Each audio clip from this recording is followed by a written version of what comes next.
Welcome to episode 35 of Communicast, a communication skills podcast. I'm Scott D'Amico, president of Communispond, a global communication skills training organization. In this episode, I'm talking with Ella Wright, who is the founder of Start the Conversation, where she teaches leaders and teams how to solve problems better through strategic one-to-one coaching. Check out the episode to hear Ella discuss why it's important for companies to have a common language, how to develop your personal user's manual, and why you should always ask your question. I hope you enjoy. Ella, thank you so much for joining me today. Thank you, Scott. Yeah, I'm really excited to be here. Thanks for having me on the show. My pleasure. Ella, to get things started, why don't you maybe just tell the listeners a little bit about yourself, your journey, and really what it is that you're working on today? Absolutely. Yeah. So I recently, I guess starting at the most recent experience, maybe that's a little out of order, but I've been working for myself for the past 3 months, and I do consulting on employee development for small businesses, and then I also coach individuals on their employee journey. So I mean, career coaching is what a lot of people call it. But I, from a fairly early time in my career, was really fascinated around communication and the employee experience. And so I had the opportunity to be in training and leadership development at the very first company that I worked at, kind of saw what people on those teams were doing, what they were involved in. And so actually just reached out to the director of those departments and said, hey, if you ever need help on a training project, let me know. I'm interested. And I have zero experience, but I was in a leadership role at the time. So I knew I loved leading and developing people. And then through a series of projects and kind of shadowing and learning the ropes, I eventually ended up in an assistant manager position over the training for a good portion of this call center. And we did everything from the onboarding to the leadership development. And that's really what piqued my interest in, leadership specifically. So I fast forward, did a master's in organizational leadership, and then most recently was working for a company managing a team who created the leadership development programs. And so I've always just had a passion for understanding, what makes us want to listen to someone, to engage with someone, to follow and do what they say. And then also at the individual level, if you don't have a leader or a team or an environment that is inspiring or supportive for you, what are the things that you can do independently to get clarity and propel yourself forward in your career? So that's what I get to do. Most of my clients are small businesses who don't have their own HR and talent team or aren't in that phase yet, and I'm helping them build everything from their org strategy to just helping with their leadership training. So that's a little about me. I'm originally from Utah, but I currently live in the Midwest and not ready for the Midwest winters, but I love the people here and I love this part of the country. So Yes, growing up in northeastern Ohio and now living in South Carolina, I have a true appreciation for not being there for the cold months. And the biggest thing was just so much of gray, dreary skies without going months that felt like without seeing the sun. So I'm not going to mention that it's like 70 degrees here and perfectly sunny today. I wouldn't do that to you. So thank you. Yeah, it's pouring rain right now. So lovely. That's a yeah. fascinating journey. And the thing that really stands out to me there was you touched a lot on this idea that you're interested in leadership, you're interested in communication, you're interested in training and the employee experience. And I run into lots of people that have interest. They're interested in this or that, whatever it may be, but they really rarely act on it. So, when I get to talk with folks that have that interest and then are very proactive about it and just reaching out to the people at their organization saying, hey, I don't have a background, but I'm really interested. I'm willing to help. I'm passionate. I'm excited. That's just so cool to hear from taking that initiative now to kind of being out on your own, running your own business and helping companies do that is so cool to hear. Thank you for sharing that. Yeah, thank you. I also feel very fortunate to have worked for companies who were in very high growth phases And so they welcomed that opportunity. And I do know, I hear some people of there's a lot of limitations and restrictions at the companies that they worked at. So I do feel that there was a lot of good timing and leadership that gave me that trust. I know not everyone has that, but I'm very grateful for it.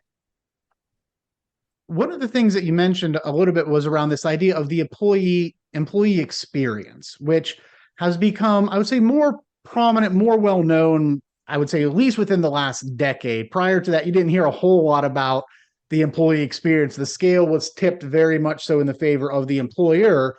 But really now companies are focusing a lot on that, what I would call full life cycle, from prior to hiring Mm-hmm. somebody to when they're exiting on their own choice, or they're leaving the organization, maybe they weren't performing, whatever it may be. But talk a little bit about what all goes into that employee experience from your perspective. Wow, that's a good question. And you just highlighted there's so many parts of the before, the during, after the hiring. And I think something that I've observed is there's like the systems, there's the all right, they need this piece of equipment, they need this process, they need this access, and that's a whole beast in and of itself. But then there's just asking the question of what does an employee need to know and believe and feel on their very first day, in their very first week. And something that I've had my mindset shifted around. I was fortunate to lead a lot of people who were very much more experienced than I was, people who had degrees that I didn't have, or, my very first leadership role, everyone else on the team was older than me and had actually been on the team for longer than me was. And so I share that to say with onboarding, I realized whether it was myself onboarding to a team or onboarding new employees at any level is really making them a partner in their employee experience. And a lot of the time with the customer experience, depending on what you're providing, they select option A, they get option A. And so we tried to do the same with the employee experience of they're in this role where they're going to do this task, and then they can go to this series of roles. And so I think the more that companies can involve the employee in that experience and say, even in as early as the onboarding experience, here's some things that I have in mind for your learning. But how do you learn? Excuse me. How do you learn best? What's exciting to you? You're bringing so much experience to the team. That's why we've hired you. What would you do in this position? Or what do you want to prioritize? And so I think just giving the employees more ownership of where they want to go and helping them understand that our careers are a map with multiple destinations, and it isn't just you come in and you go from A to B to C. And I think that's where a lot of people get stuck and feel like they need to quit, or they're becoming disengaged, is because they don't see that vision of all these different destinations and possibilities within a company. For myself, I was an account manager in the customer retention department, and I ended up in the training and development department, and so I think just giving employees that flexibility to acquire knowledge outside of their role, which once again takes scheduling and willingness and trust and knowing that your employee is going to stay at the company for a long time if they have that. One of the things that you said there was fantastic, and it's where I believe a lot of companies miss the boat. You said part of that employee experience, especially with onboarding, is around what do the employees need to know, believe, and feel, kind of in that first day, week, month, so to speak. Most companies are great at what do you need to know? Like, here's how we do this, here's what we do Yeah. this, here's our value prop. They just, you're drinking from the fire hose from that first week or month. But they, I think, fail a little bit on that side of really, what do we believe? What are our core values? What's the mission here? Mm-hmm. And then also, how do we want people to feel when they come in? They want them to feel welcome, to feel respected, like they can bring their whole self to work. I think companies are getting better, and it's a great opportunity to differentiate yourself as an employee if you really are focusing on those three things. And a big part of that does come down to communication. You touched on it, simply asking, how do you learn best? How do you communicate best? Or how can I best communicate with you? So to maybe kind of go along those lines a little bit, Ella, when you hear this idea of, or the term that somebody's a great communicator or they have really strong communication skills, what's that mean to you? Yeah, one thing that comes to my mind when I've thought about this and just in my own experiences, one practice to give something very tangible, one practice that I did with my teams is we would create a user manual for each person on the, you created your own. And just like you're describing a product, you said, this is how I best work. These are my bugs. These are my greatest features. Here's my history. Here's previous versions of myself.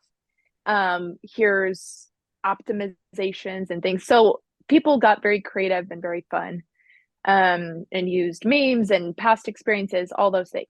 And so every time a new person joined the team, we would dedicate an hour and we would all share our user manuals, and people would adapt their manuals as they continued on in their careers. But I share that to say, I think that a good communicator, an effective communicator, is someone who gets to know essentially this invisible user manual that everyone has of how they like to have feedback or how they like to be invited to things and challenged, how much feedback is too much. And I say feedback just because that's always the hot topic, right? Mm-hmm. Is feedback, but it's also, appreciation, recognition, how they want to set goals. And so the more that you can understand the user manual of those around you, I think the more effective you can be, in those interpersonal interactions, which just goes back to asking a lot of questions and also allowing for those answers to change. I had a team member who, kind of changed her style of how she'd like to work and collaborate on projects. She was a little more independent and wanted to work by herself. And as she gained confidence and new skill sets, she wanted to take the lead on things. So it's getting to know the user manual, but also being willing to let that adapt and recognize if that is adapting, and how you need to adjust your communication. So we all have this invisible user manual. I absolutely love that. Mm-hmm. I have never heard of that concept before, and it makes complete sense. Everyone's a little bit different, and I really like the idea of past version histories and the bugs. Mm-hmm. I absolutely love that. And it reminds me, I was recently a guest on a leadership podcast, and I talked about this idea of when you move into leadership, it's no longer about you, it's about the people on your team, and you really need to get to know them and how to best get the best out of them, so to speak. And a big part of Mm-hmm. that is understanding what's their communication style. Are they best, maybe for certain things through text message, or this person, I really need to pick up the phone and talk through things, where somebody else, I know I can handle it through email. And then also the idea that things may change. For example, what motivates somebody? If I think of my career over the past, say, 15 years, when I first started, I was motivated by much different things than I am now. At certain points, it was around money. Certain points, it was getting into, say, a leadership position. More now, it's trying to find not only stability and security, but then also being able to be very creative and flexible in the work that I do and really enjoy it and be passionate about it. So it's just knowing that people have these manuals where you can understand how to best communicate with them and work with them, but it's not a static document. There are going to be those version histories. Mm-hmm. So cool. That's awesome. Ella, as you're working with clients today and the work that you've done throughout your career in training and in leadership, what are some of the communication skills that you're really seeing are mission critical for businesses today? Well, I think we've touched on it in part of which is can't be over communicated, but just knowing that communication is so individual and that everything has to be adapted to that individual person. But there are also times where you're leading a meeting or a project and you're communicating with dozens, hundreds of different types of people, depending on what your level is. And one thing that I think is so simple, but I was just thinking about it yesterday, is the ability to create a common language with other people. And what I mean by that is like I had an experience early in my career where I had kind of a quick turnaround project. I was in the business and analytics department of this company before I moved into training. And I said, we need you to dive in and find out why this certain group of customers is canceling. And we want to know factors around their packages and pricing or experiences. And we need you to dive in. And it was like a 48-hour turnaround of looking at this set of data, listening to calls, analyzing accounts. So my team and I dive in. We send this report, and I'm feeling so pleased about the work that we've done. It was quick, it was effective. And the director who I shared it with was like, you didn't answer my question. Like I'm not seeing what you've done. And I'm having this crisis moment of like, oh my gosh. And my direct leader after that walked through with me where I missed in my communication. And he said, Mike said, he wanted to know why customers were canceling, but when you presented the information to him, you didn't present it in terms of these are the top 3 reasons why customers are canceling. You said, of recently canceled customers, here are different attributes and trends. And so I answered the question, but I didn't use director's language. And that might sound like such a silly thing of like, you know what? Well, the message is still there. But something I see as organizations, whether they're smaller or larger, is when people don't have common understanding and language of how we ask questions, how we answer questions, how we define success, it becomes difficult for employees to take risks. I talk a lot with people about the relationship between clarity and flexibility. If you have a lot of clarity but no flexibility, then people aren't happy and everyone just is trying to become a stamp of their leader or whatever that person thinks. But if people have a lot of flexibility, like I did with that project of, hey, go answer this question, I failed to ask clarifying questions. They didn't give that information. So if you have the flexibility without the clarity, you create a lot of meaningful work, but it doesn't add the value that it could have if you had that clarity to, include certain elements. And hopefully that example makes sense, but I think I'll boil it down to that relationship of clarity and flexibility in communication is letting someone know, hey, Scott, I want you to find these 3 answers to the project. When it comes to this first aspect, I want you to take total creative freedom. You're the expert, and I am excited to see what you come up with. For answers 2 and 3, we actually need very specific outcomes because I have a meeting tomorrow where I'm expected to share that information with my boss. And so getting that context, getting the full clarity around a situation, but then also knowing where you can just take the reins is what gives employees and leaders, I think, that peace of mind of we're communicating well, we're getting things done. There's so much powerful stuff in there and so many lessons to be learned from that example. That's fantastic example. 2 big things stood out to me. One is it's a common mistake that people make when they communicate something is assuming just because they've said it, the person on the receiving end understands what they mean. I need you to go do this, go find this out, answer this question, whatever it may be. Just by putting it out there is not communicating. That's simply knowledge sharing or knowledge transfer, information transfer, but really making sure, as you said, that from the person asking for this report, that they are very, very clear as to what they're asking, what they need, and then especially the context as to why they need it. I have a meeting with senior leadership where I need to be able to tell them X, Y, and Z. So I think that's one thing. When you're communicating something, making sure that the person on the other side really is on the same page as you. And that is just one, being clear in your communications, adding the context. And then the third thing, checking for understanding, right? Pausing and making sure that that other person does understand.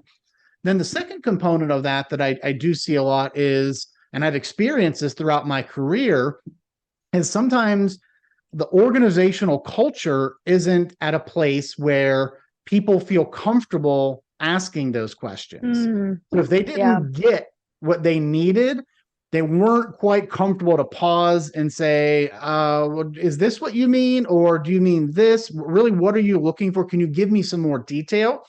And it was funny. It reminded me of an episode from the TV show The Office, where they had the new office manager comes in and he asks one of the sales reps, "Hey, can you give me a rundown of all your top accounts?" And because the managers knew, he didn't feel comfortable asking what on earth a rundown was. And he spent his entire day stressing and fretting and doing version after version after version.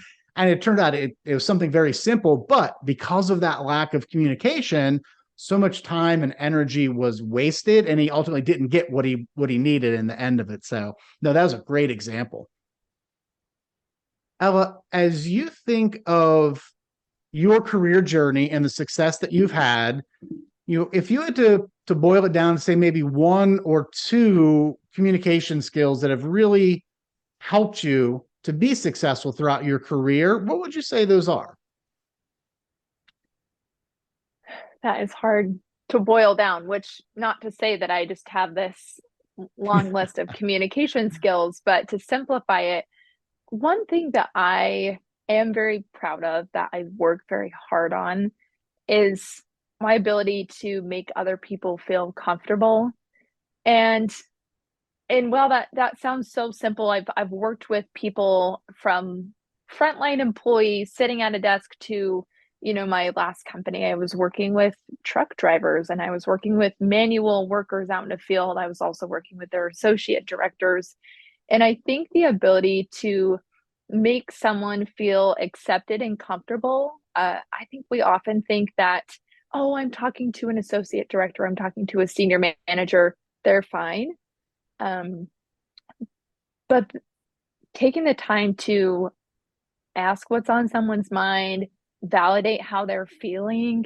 And this might also sound silly. And I told this to my team, like anytime that you can get someone to laugh or crack a smile in a meeting, like that's a win. And so I always try to not start out the meeting. I mean, there's a level of professionalism you need, but just of like kind of making light of things that you can and making other people feel comfortable is also another way that you can, yeah, help them to just remember, oh, I'm just a human. The problem that we're solving, I mean, I, it's not heart surgery. We're figuring out the best way to structure a training and we're going to, it's going to be okay. So I think we talked about it a little bit just in that past example, but the shame that can surround someone not feeling comfortable to ask questions. Mm-hmm.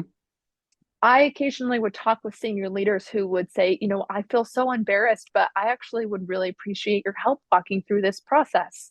And it wasn't because I was, this expert that had all this information, but they're like, I've been at the company for a few years and I've just simply never understood why we do things this way. Or Mm-hmm. this is a process I haven't had to do a lot. And hey, no worries. This process is difficult for me and I'm in charge of it. So let's dive in together and let's get this off your plate and you can go about the rest of your day. I'm so glad you reached out. Just helping people to release that shame or that pressure that they need to project themselves in a certain way, I think is a skill that's helped me connect with lots of different levels and different types of people. And I think, if I could say one other thing, it's the ability to phrase questions and dig deeper in a situation and listen to others. And I say that one specifically because I'm such a talkative person that early on in my career, I thought that being in a position of power or influence meant that I was a key player in every meeting and every conversation, and I needed to have something to say. And I also think we see that in leaders around us, or there's always, the leader has the last word, or they always have something to add, or always have something to disagree. And I was very grateful to be corrected in that, and that I needed to hand over the reins to other people in the conversation. And I would even have sticky notes on my desk that said, my goal for that meeting was to make 2 comments in a 1 hour meeting instead of 6. And there's no Mm-hmm. perfect ratio. It's whatever ratio is allowing as much equal participation of the people in that room as possible.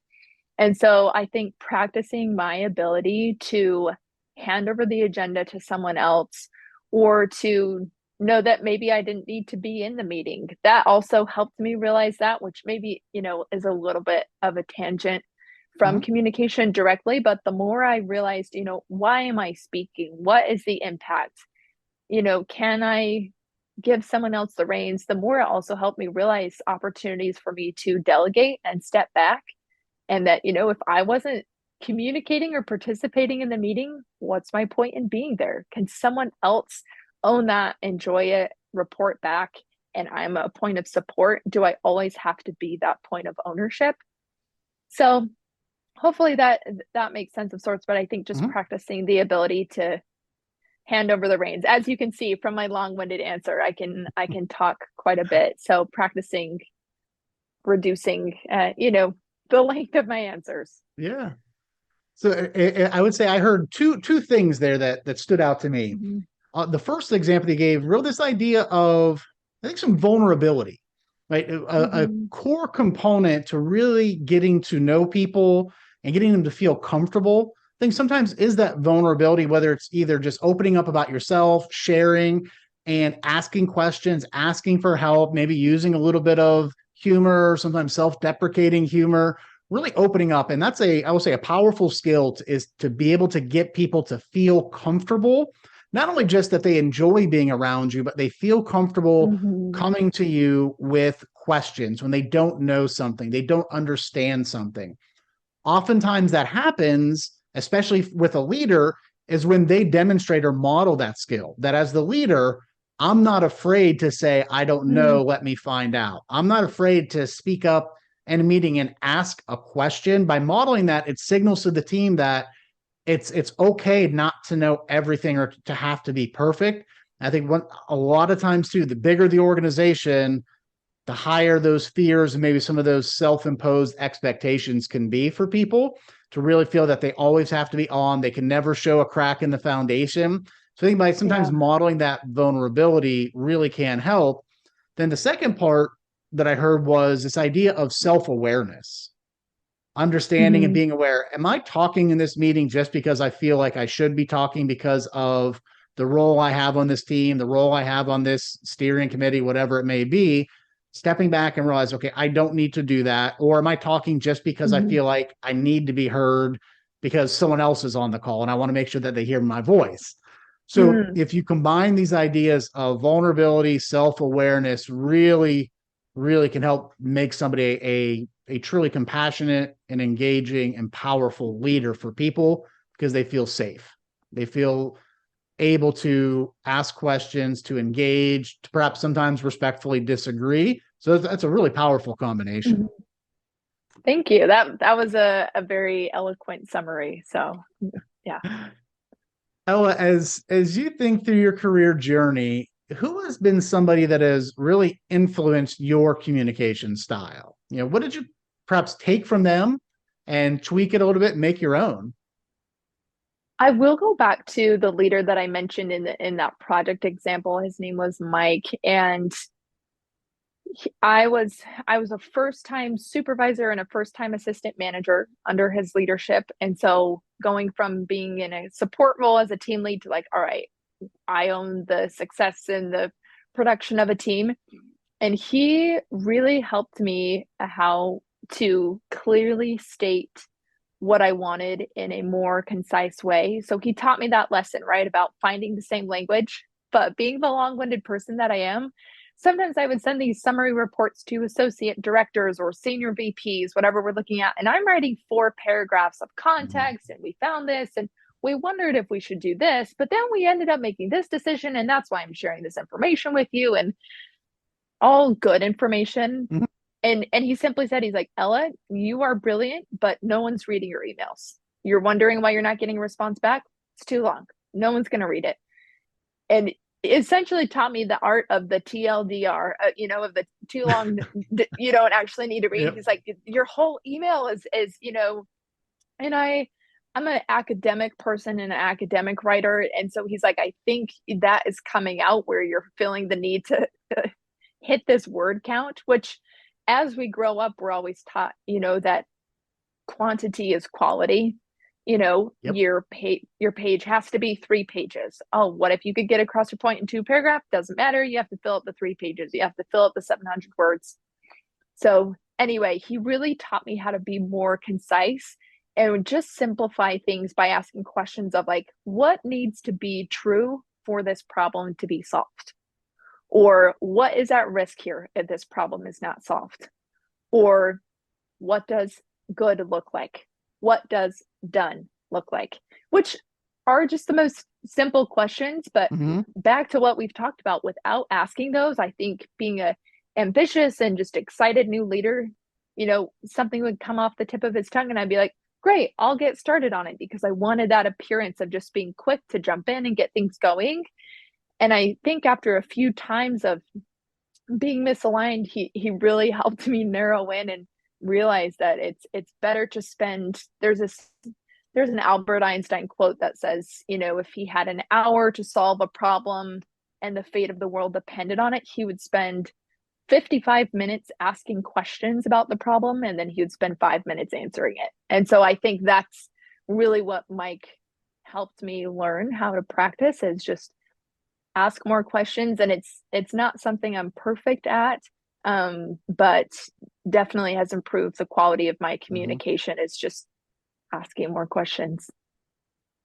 I'm right there with you as somebody whose personality is a problem solver.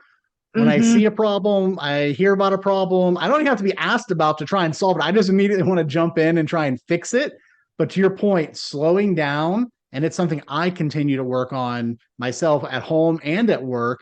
Slow Mm-hmm. down, ask a lot of questions, provide the context as to why you're asking those questions. You're going to get some great information that will help you solve that problem likely better. You may have been able to solve it the first time, but it may have been solved for how you wanted it, maybe not necessarily for how somebody else really needed it, kind of to the example you gave earlier with that report. And, a lot of it we see, with the company that I lead, Communispond, we hear from a lot of our clients that are saying similar to what you said about the writing. You figure Mm. students spend their entire academic career writing based on page length, word count, all that type of stuff. So they get into the business world, and then they're writing those very long emails that nobody reads, nobody responds to. So, we really work with them to develop a format for their writing. And if you think about that report you were talking about earlier, like why are customers leaving? If you were to send that in a summary, Ella, here's the top 3 reasons why customers are leaving. Then you want to say, here's what I need you to do with this information. I need approval to add 2 team members to the account retention team, whatever. Then you're going to give them all the details. Here's all the different things that I did. And then you're going to kind of give them any evidence that they might need. Attached are some of the reports or the formula, whatever. You follow that format. That way you could send that message out to the CEO, to your boss, maybe to some of the direct reports on your team. Everybody's going to be able to, one, quickly identify what's the core message here. And then some people need to act on it. Others people just need to read it. Some people are going to want to dive into the research. So they're going to pull up the attachments. So by really structuring your messages in a really a solid format, you're going to be able to achieve the same objective and get that message out to multiple levels within the organization. I love that. And it's so interesting how even a simple, bolding of the phrase in your email, what I need from you by the end of today Mm-hmm. is, approval for this, or my question that I need an answer on is this. And it's remarkable how you simplify that. And Yeah. it's just so much more effective. You're getting the responses you need. Yep. You come across as a better leader, or just, individual communicator. Definitely. And where you put that statement in your message, if it's buried at Mm-hmm. the bottom, somebody may have given up on scrolling before they got there. So if you have it up top where you need Yeah. it, spot on, you're going to get much higher response rate. Yeah. I As we totally are agree. wrapping up, Ella, I want to make sure I'm respectful of time here. What piece of closing advice would you have for somebody out there that's listening, whether they're fresh out of school and maybe they're thinking about starting their own business, they're fresh into the job market, the professional business place, could be mid-career, looking to make a pivot, go do something else. What advice would you have for them around the importance of communication skills and the impact they can have on their career? One phrase that I've had on many sticky notes on my desk is just the phrase "why not ask?" or the question "why not ask?" Um, and so, if it's developing a skill, if it's wanting to know if you can take on a project, or let's say you're looking to switch fields, you see someone on LinkedIn or social media who's really good at that, they're very interesting. Why not ask to talk with them for 30 minutes? Me listening to your podcast, I'm like, what a great podcast. I'd love to be on this. Why not ask? Why not reach out? Mhm. And I think people will be pleasantly surprised at how willing people are to support them in their journey. And so often, I think when people aren't succeeding in their careers, it's because they're isolating themselves. I'm the only one who has these problems. Nobody else knows what I'm going through. All right, why not ask someone to give you advice? Why not find a mentor inside or outside of your company? And, as it relates to developing communication skills, I think the best way that you can develop those skills is finding someone that you respect and trust to give you clear feedback. Hey, Scott, I'm working on sending shorter emails. Could you commit to reviewing some of my reports once a week with me and giving me feedback? And I would also say, as a leader, asking your team members for feedback, going back to that value of practicing vulnerability, it it was something that helped me build a lot of trust with my team members, whether they had more experience than me or not, is, hey, so and so, I'm really working on making sure that I let everyone equally participate in the meeting. So I would like you to take over the agenda, and I'd also like you to give me feedback on how well you think our team is participating in these meetings and what I can do to play a better role in that, or what we need to do to foster that on the team. So, they call that priming the pump, but I think just giving people specific things that you're working on, and finding people that you respect to give you that feedback. Because early in my career, I thought I knew a lot about great communication because I knew all these buzzwords from reading leadership books. And it wasn't until I had leaders who were very courageous and direct and clear, and sometimes to me, what felt like too harsh, but they were so abundantly clear that it was like, oh, all right, that makes sense. And so I think finding people that you respect to give you feedback is really important, and then not isolating yourself, asking for help. Why not ask? Love it. It reminded me of, date myself here a little bit, the great hockey player Wayne Gretzky. I think you really, and also a tie into another tie into The Office, where Michael Scott tries to steal the quote or attribute it to himself and then to Wayne Gretzky. But you miss 100% of the shots you don't take. For me Yes. with this podcast, I'm having to step outside of my comfort zone and ask people in my network if they would like to join, and even branching out to people outside of my network, to key business leaders that I see and I admire. Ask. Yeah, the worst they can say is no. I had somebody last week just said nope, don't have the time to do that right now, but never would have known had I not asked that question. So ask the question, and then I love this idea of be specific. That's really important, especially if you're going to ask somebody for help, is rather than saying, hey, can I pick your brain for a little bit? If somebody's very busy, they have a crazy schedule, they might not respond to that. But if I get it from somebody, whether it's somebody that I know or even sometimes people that I don't know, hey, Scott, I see that you work for this communication skills company. You talk a lot about XYZ on your show.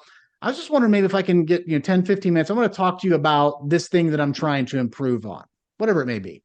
I'm definitely more apt to respond to that favorably than if somebody's just saying, hey, can I pick your brain for a little bit?